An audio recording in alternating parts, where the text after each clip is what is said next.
All good. Well, exciting day. We've got Yura from Lviv. Now, before I cancel myself, do you want to just give a little bit of background of why I just called you some entirely different individual? No, I'm Yura. I just got back from Scotland. Welcome back. It's been a while. Lviv we're getting back together. Exciting. Now, I've had people come up to me and ask me if I'm Yura. Not even, they don't even ask me if I'm Yura. They come up to me and tell me how much they love Lviv. And do you roll with it, or do you ask questions? I didn't at the start. I would now, but... Yeah. You've kind of accepted it now. Yeah. Well, I think highly of both of you. I know you haven't met Yura, but I think you're both quite cool. I'd say kind of different. What would you... I know you don't know Yura, but if you had to describe yourself to somebody, they're like, what are your qualities? How would you go about it? Qualities. Good and bad. I used to have red hair. That's my your only main defining feature. Well, you'd think that people wouldn't mix me up with Yura when I had red hair, but now that my hair's black again, I don't get the Yuras as much. So maybe it was the red hair. Yeah, I don't think Yura had red hair. Oh, yeah. What do you think it was? I'm not saying anything. Anyway, mate, it's great to have you on the episode. You play in Reaksi and any other bands at the moment? And Rat Bait. Yeah, cool. And what's the genre of both of those? Reaksi is like UK 82 punk, and Rat Bait's more like hardcore. Yeah, awesome. And guitar in both? Yeah. Yeah, awesome. What are both bands up to at the moment? What's next? Reaksi's on a bit of a break because Yup, who's in Enzyme as well, they're going to tour America for like a month. Wow. Soon, and yeah, Enzyme are playing 3 shows next weekend. Okay. I don't know when this is going out, but everyone should go. Yeah. One at 303 on Friday, Saturdays at Singing Bird, and then Sundays at the Footscray Bowls Club. Yeah, awesome. Okay. But cool. yeah, and Rat Bait's got a couple of gigs lined up for July and August, and then we're playing with Minds Now in October. Yeah, that's huge. That's my biggest flex. Yeah, no, I love that. Who writes the songs for both bands? Does it kind of start with a riff or start with vocals? With Reaksi, it kind of starts with a riff, or like Yup would bring a riff to the table, and then the rest of us would like add to it, kind of thing. With Rat Bait's still pretty new. Yeah. They had written the songs before I joined anyway, and then they asked me to join. I see. And are you a second guitarist, or did somebody leave and you came in? Nah, they just wrote the songs. I think Moose played bass and guitar on the demos. Oh, yeah. And then they sent it to me. Yeah. This is my cat, Little Buddy. I didn't know if she'd be brave enough to join, but she has decided to join. She's a bit confused about the setup, I think. And the other thing, you might have seen, there's a injured pigeon in my outdoor area. It flew just up to the rafters then when the cat came up, but I'm fostering a damaged bird. Yeah. I just went to the door of my apartment 2 nights ago, and she was just there kind of like huddled down. So I've been trying to keep the cat away from the bird because the cat does that sort of giggly, that evil wah noise. The disturbed noise. Wah. And the bird hates it. So yeah, I've been trying to keep them separate. So the bird sort of has that outdoor area behind you, and then the cat has downstairs most of the time. Aww. Yeah. You're not allergic to pigeons or birds? Yeah. I am terrified of birds. Oh, really? Bad experience? But it's outside, so it's fine. Yeah. No bad experiences. They're just... Don't trust them. They flop too much. Yeah. Fair enough. Okay, cool. So you weren't replacing a guitarist when you came into either of those bands? No. I'm the second guitarist in Reaksi, and Rat Bait just didn't have a guitarist. Yeah. Yeah, nice. And what's going on in life for you? I know that after this, doing some babysitting. What else keeps you busy? Babysitting Yup's kids later. Booking gigs at Last Chance. Oh, cool. That's sick. Yeah. I really enjoy that. And do you do that? Do you split that with JD, or how does that work? So I have Wednesdays. Oh, cool. Yeah. Yeah. Awesome. And Yeah, just working a bunch. It's just a matter of being able to pay rent at the moment. Yeah. So you're doing lots of different stuff. It sounds like a very busy schedule. Yeah, I feel like I don't have very much time to hang out with people anymore. Yeah. Are your friendships all within the music scenes that you play in, or do you have friends completely separate outside of music? I'd say the majority of my friends are definitely music related, but I do have like my close friend circle. I've got like 2 close friend circles. One is like Stu and Yup and Bernie, because they're like my family. They're like my parents. Yeah. And then I have Milk, who's my housemate, and like a couple others that are not very in the music scene. Yeah. Yeah, that's cool. Who are they? Is that kind of your best friends that you just named them? Yeah. Yeah, that's awesome. What's your favorite qualities about Milk?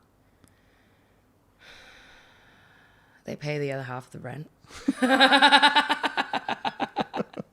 No, they're lovely. I don't know. Like, it's funny because actually, maybe that was a lie. I think they are. I'd say they pay a third of the rent. Yeah. Now, I did meet them through music because I met Milk through my other best friend, Kyle. And I met Kyle at like, I don't know, like someone's birthday party, and then we'd go to see like Skeggs or something. Ah, We're cool. like young. Yeah. Yeah, and then through Kyle, I met Milk because Milk was living with Kyle, but Milk and I were terrified of each other for years for no reason. We thought we hated each other, and I think we were just intimidated by each other. Yeah. And now we're like, we joke that we were in the same womb. Yeah. What helped you get past the feeling scared of each other? Did you just have a conversation in the end, or? I don't know. I think we got really drunk one time at a doof. Yeah. And and you finally like admitted, I thought you were staunching me out. And yeah, and it was like both ways, and they're like, what the hell? I thought you hated me. And Yeah. I feel like everyone goes through that. That's like normal, right? Yeah, totally. Who's like your best newest friend? Like, have you formed any new friendships lately? Whoa, this is gonna start beef. Well, it doesn't have to be best, but somebody that you've met recently that you've been like, oh yeah, they're pretty cool. And this isn't me leading you to say me. I'm just interested. How recent is recent though? Last 6 months. Oh, okay. I'd say like the whole of Rat Bait, Oh yeah. because I wasn't like close with any of them. I didn't know Moose's name, and like. And you were playing in the band. Wow, did you just talk to him and be like, hey, can you pass me that? You never had to say his name. No, like I think when they sent me the demos, I showed my partner's housemate, and then he was like, oh, Moose's thing. And I was like, what's Moose? Yeah.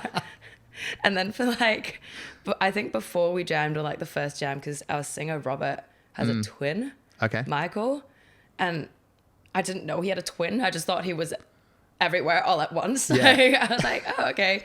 And then I learned that he had a twin. Yeah. And then I was constantly mixing their names up, but I learned how to go around that by just using the dudes and the mans and hey dude, yeah. Hey dude. how you going, man? So they both kind of hang around and they're in the same circles as well. Oh yeah, they run That's confusing. record label thing together. Yeah.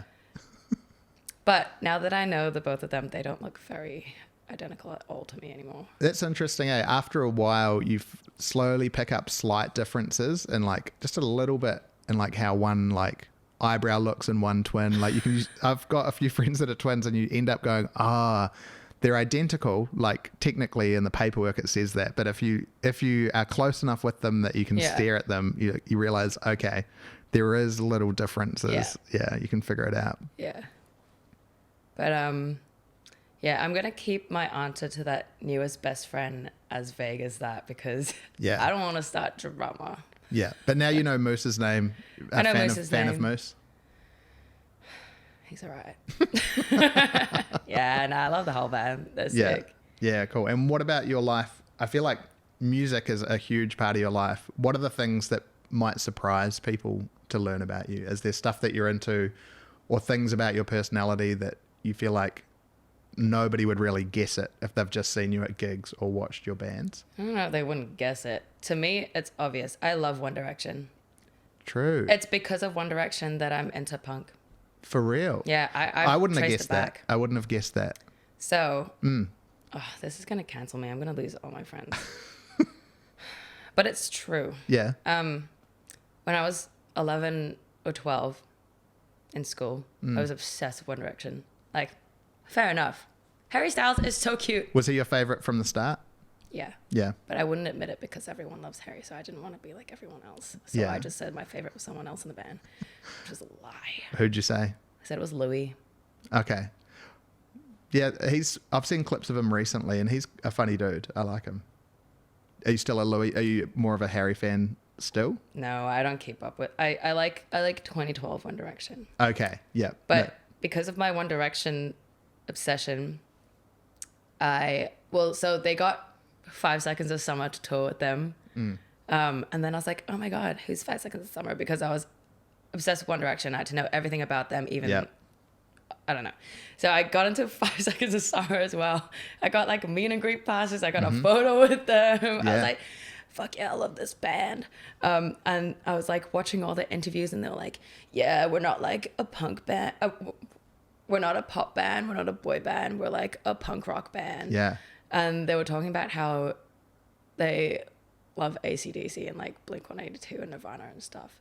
And growing up in Malaysia, that stuff, there isn't really a triple M. Okay. You kind of just listen to what's trending at the moment on the radio. I don't know. It's not as common to have like your own alternative taste, if that makes sense. Like mainstream is just very much the way it is. Yeah. So I didn't know who Nirvana was until I was like 15. And then I got into them. I was like, this is sick. And then just from there, they were like the gateway, I guess. Yeah, that's huge. Did you then become the conduit for a bunch of other people hearing about those bands? Or did you keep it to yourself and you were like, I'm the only one that knows about this? No, I remember going to school being very excited to show my friends Alice in Chains or whatever I was listening to at like 16. And no one gave a fuck. They just did not care. But then I came here. And I don't know, I feel like there's more space here for people to have their own tastes and things. Yeah. How did you get into the Melbourne music community when you first moved here? Did you move here with your parents? Nah, Oh, you I just came here by myself. decided, yeah. That's such a big question. For like, so I did my diploma in Geelong. So I was living in Geelong for a year. And I take the V line up to the city like 2-3 times a week to like go see gigs, like random gigs. It'd be like small gigs and I'd V line all the way. Yeah. And then party too hard and miss like last V line. Yeah. So I'd wait under the like Pie Face, like Southern Cross heater, like just sit there. And on Pie my Face phone. was shut or open? It was open. I think Okay. it's 24 or 7. Or It's outrageous that Pie Face has those hours, but Transport doesn't. tell me about it. But good on you. What an effort. Yeah, I'd do that. And I remember there was one time I dragged a friend out with me From Geelong? from Geelong, Yeah. like a uni friend. And I was like, nah, this gig will be sick. It was at the Tote. I don't remember what band it was. No shade or anything, but I think it was also a Thursday night. Yeah. There was like 3 other people in the band room. And my friend was like, what the fuck, cunt? Why did you bring me to the... I was like, oh, oopsies. But I don't know. I feel like I was very socially inept, and I still am, but I'm louder now. I don't know. But for the first like year or 2, I just did not speak to anyone because I also just didn't know what to say. Like I would go to lots of gigs and like watch bands and stuff, but I would have nothing to say to anybody. Like Yeah. go up to a stranger and be like, hey, how you going? How did you... Because that's not the impression I get of you. How did you grow, or how did you become more confident? How did you get out of your shell? I have no idea. I think it must have been like a domino effect. Like, I think I just needed to live closer into the city as well, because living in Geelong is quite isolating. Yeah. But around the time that I moved in with Jack and Bill, I was living with Jack and Bill for ages, and then met some of their friends, but I was still really weird and didn't know how to make conversation, and I just like sit there like this.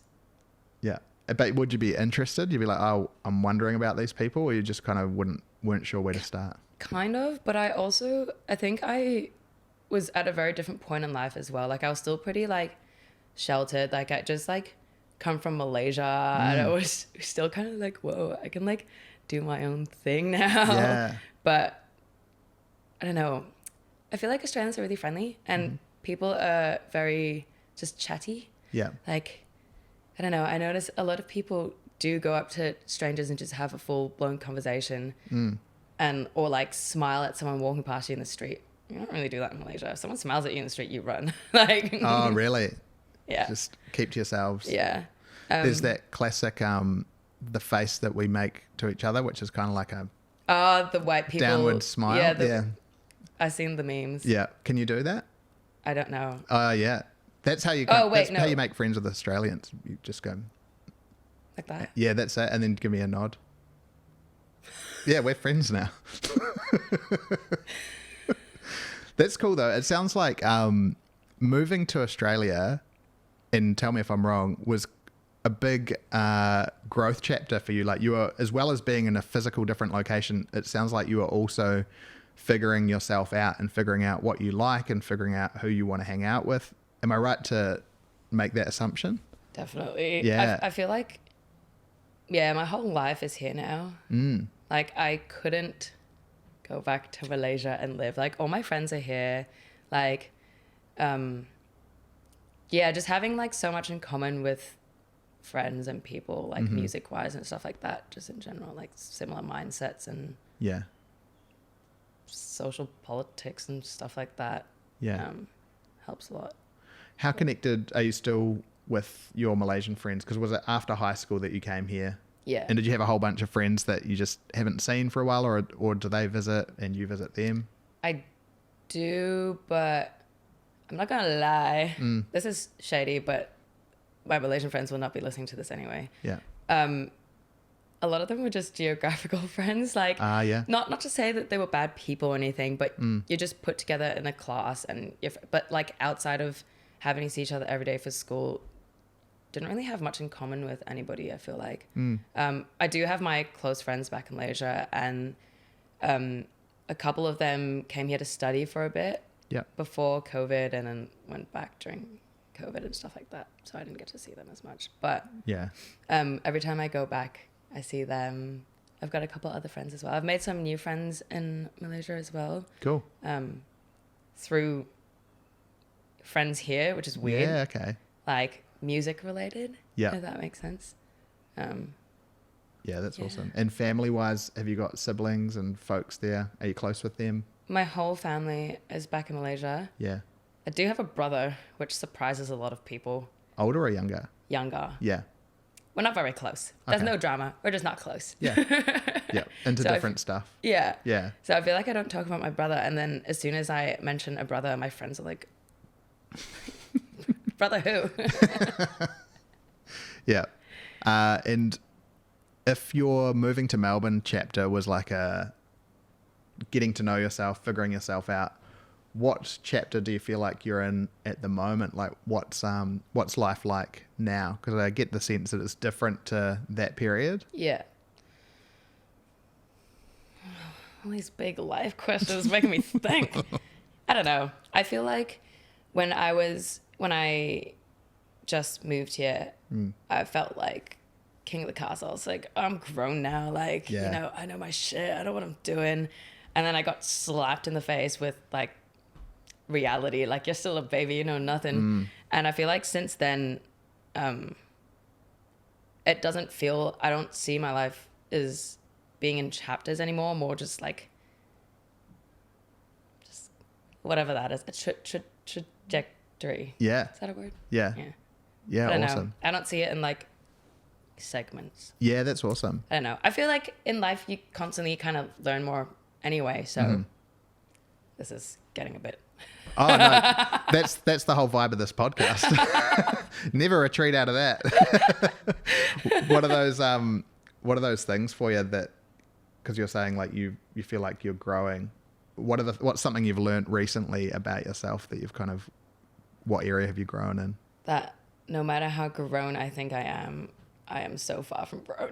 Yeah. And that there is just still so much learning to go, and that's a good thing. Yeah, there's a humility in that. Yeah. I think a lot of people don't have that attitude. They kind of see it as a battle, like life's this struggle that they're trying to get through, and there's all these things that are in the way. But I think that there's something healthy about going, no matter how much I grow, there's still more to learn. Yeah. So that's cool. I think that's a good way to think about it, at least for me, because there's always going to be someone better than you. There's always going to be someone worse than you. Like, you just got to do your own thing. Yeah. For me, something that I've been learning recently is it's possible to get better at dealing with the feeling of stress or anxiousness.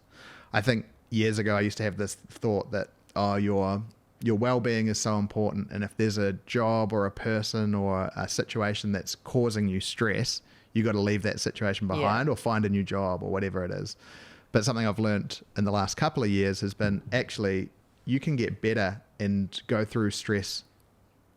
And I'm not saying you should just harden up and accept all stress, but there are situations where something that will stress you out a couple of years ago, if you're able to work your way through that, these days it won't stress you out as much now. So like that, for me, that's been a confidence builder to go, okay, I can go through these times or these moments that feel like the end of the world when I'm in the middle of them.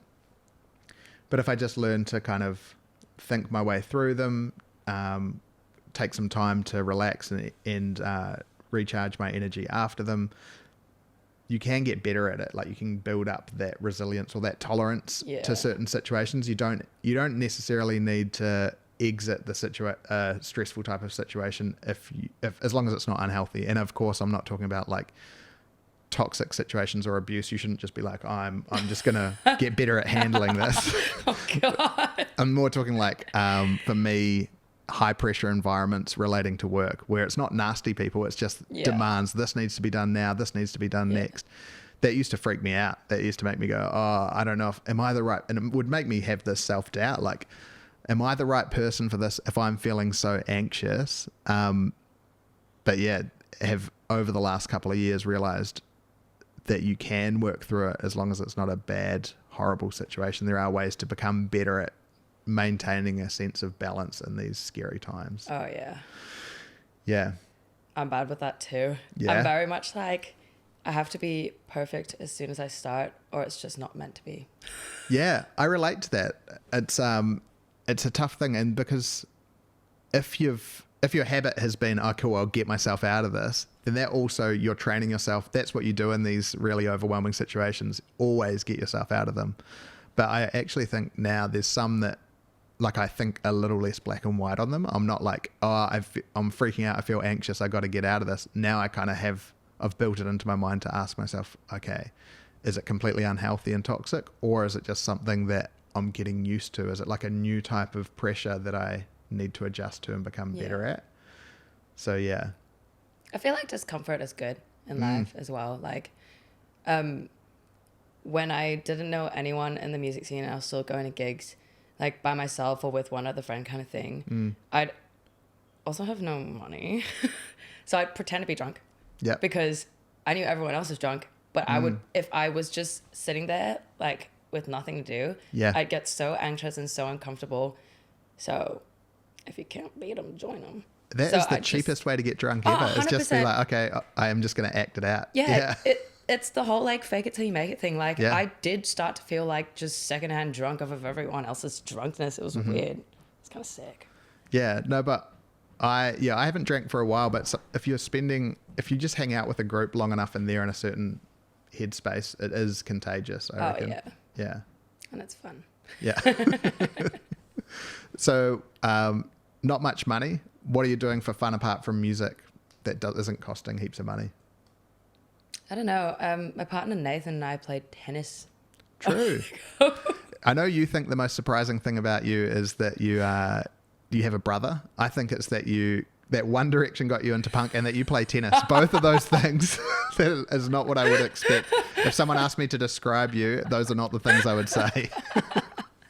And we weren't bad. Yeah. We weren't bad. Yeah, we weren't good, but we weren't bad. Were you playing as doubles against others or just against each other? Oh, no. Not with other people. There shall be no witnesses. Yeah, I'm a big table tennis fan, actually. I'm trying to join a table tennis club, I think in like Collingwood area. But they got sick of my questions because I sent them a bunch of Facebook messages like, do I need to bring my own equipment? How is it $5 or is it more? And they've just tuned me out. They're now everything I send them, it's just seen. Like, they don't even leave it on delivered. They read that shit. And they want me to know they've read it.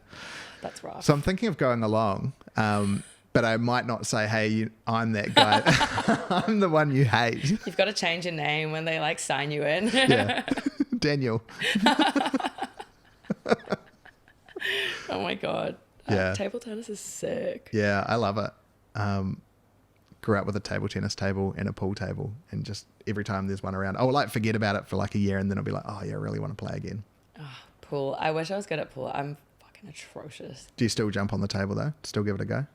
No? Because I'm that bad. Yeah. There's just not a time to practice. I don't have one in my house. You've got one at Last Chance. That's what everyone says. I was like, just practice at Last. No, there's always people watching. For some reason, all the blokey blokes at Last Chance just love a good just watch. As soon as anyone's playing, there's like 3 people on the side. Like they could be sitting on the tables and they're not like standing there watching, but they're watching because intently. They're having a conversation with someone else at the table, and their eyes are on the table. They're watching the game. Like, I can't handle that pressure. Yeah, there is something about that. There's those TikToks that are like, these are made for men, and it will be like somebody throws a rock onto a sheet of ice, and there's something about watching a detailed thing like that unfold that dudes' brains are like, oh yes, I must see how this eventuates. I feel like a game of pool that you're not involved in, that your friends aren't playing, there is something that dudes are like, oh yeah, let's see how this plays out. Or like they'll get really invested and like notice how shit I am and feel the need to come up and help me. Oh, Please really? don't make this more embarrassing. Yeah. And also, I don't need your help. Yeah, exactly. I'm bad on purpose. It's a choice. Yeah, stop watching. Yeah. Maybe we need to put a curtain around that pool table so people can play privately if they want to. How long have you been working at Last Chance now? I don't even really know at this point. I think maybe like almost 2 years. Yeah. I'd say. I think. It's flown by. Yeah. I think so, yeah. Yeah. And then 2 bands, babysitting, and any other jobs? Not. Oh, actually, I think I'm starting at Kent Street next week as well. Okay. I just need money. Yeah. I'd have a million jobs if I could. But Kent Street is sick. The people there, they're sick. Yeah, but it's pretty much juggling the 2 bands. So double band practice a week. Expensive. Yeah. Working weird hours. My partner works like 5 a.m. to 5 p.m. Well, not actually. He just wakes up really early and then gets back at 5 p.m. Yeah. So by the time he's back from work, he's tired and wants to go to bed. But then I'm on my way to work. Yeah. And it's just... And then trying to see my friends as well. Working. Going to gigs. Yeah. My life isn't that interesting. That's all I do. I go to work. I go to gigs. See my partner. See my friends. I play with the kids. Yeah. No, that's great. I love that. Are there interests on the horizon that you're like, I just don't have the time for that? I guess tennis. Yeah. Yeah. I believe in you. I reckon you'll get good at pool. I reckon you just need the right environment that isn't a crowd of dudes standing around the table. Nah, you know what I said earlier about being perfect at the start of... It's so because you're not going to smash it, you're not interested? Nah, I don't want to play anyway. Yeah. I don't like this stupid game. Yeah. Anything else you want to know? Anything else you want to cover? You put me on the spot. I don't know.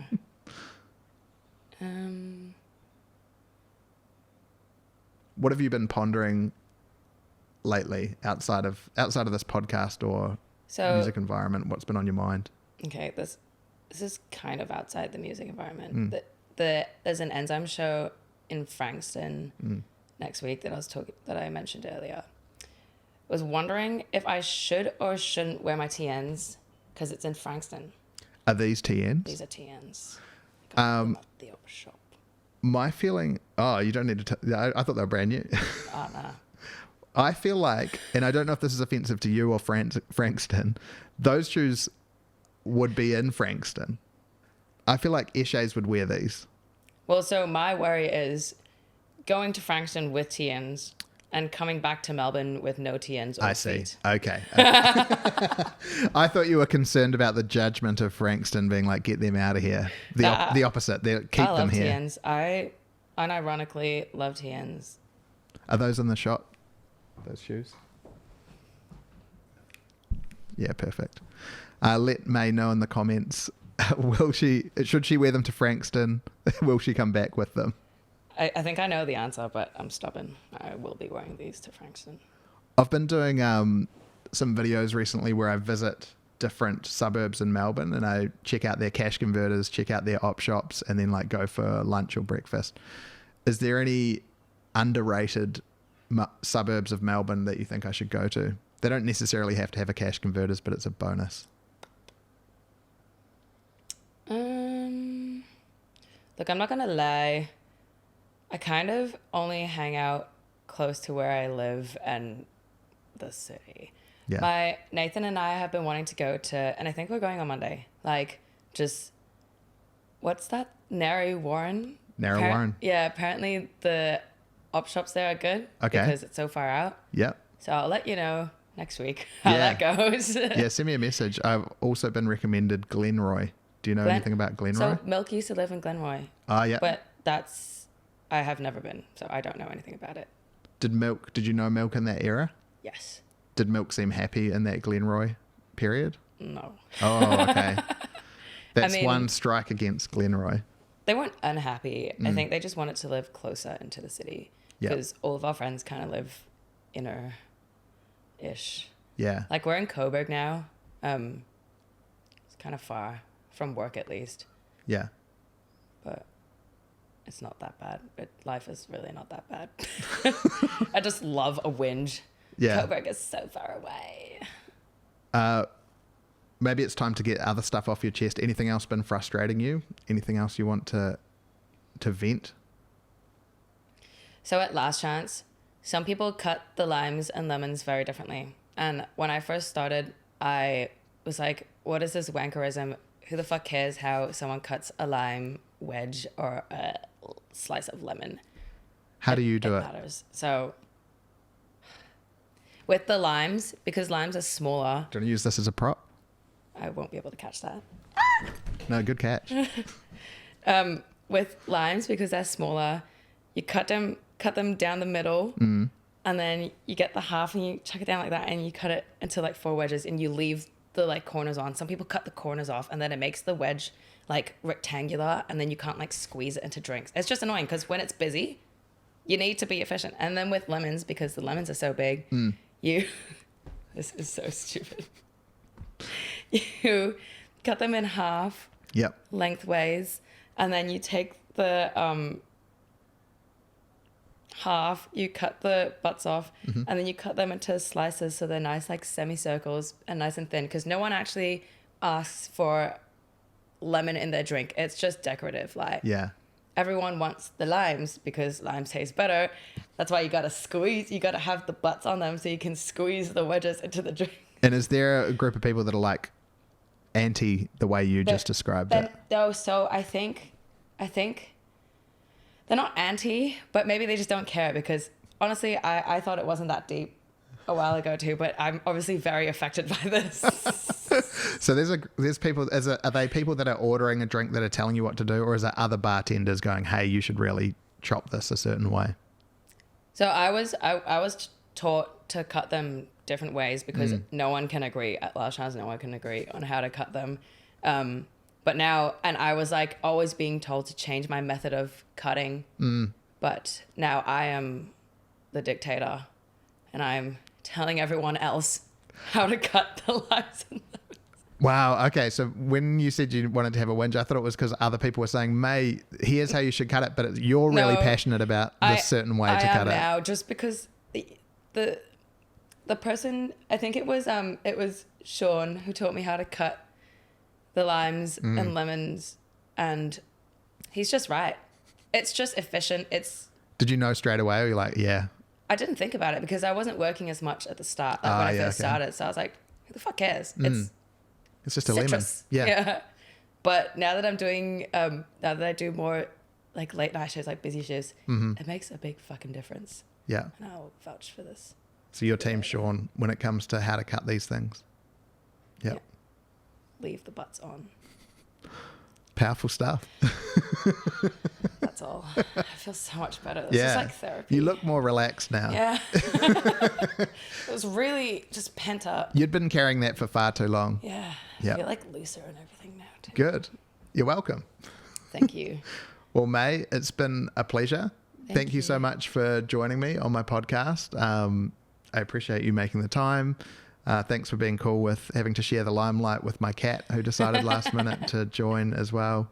Any final words? I know that the lemon and lime cutting felt like a very big mic drop, but if there's anything else you want to add? Make sure to check out Lviv. Yeah.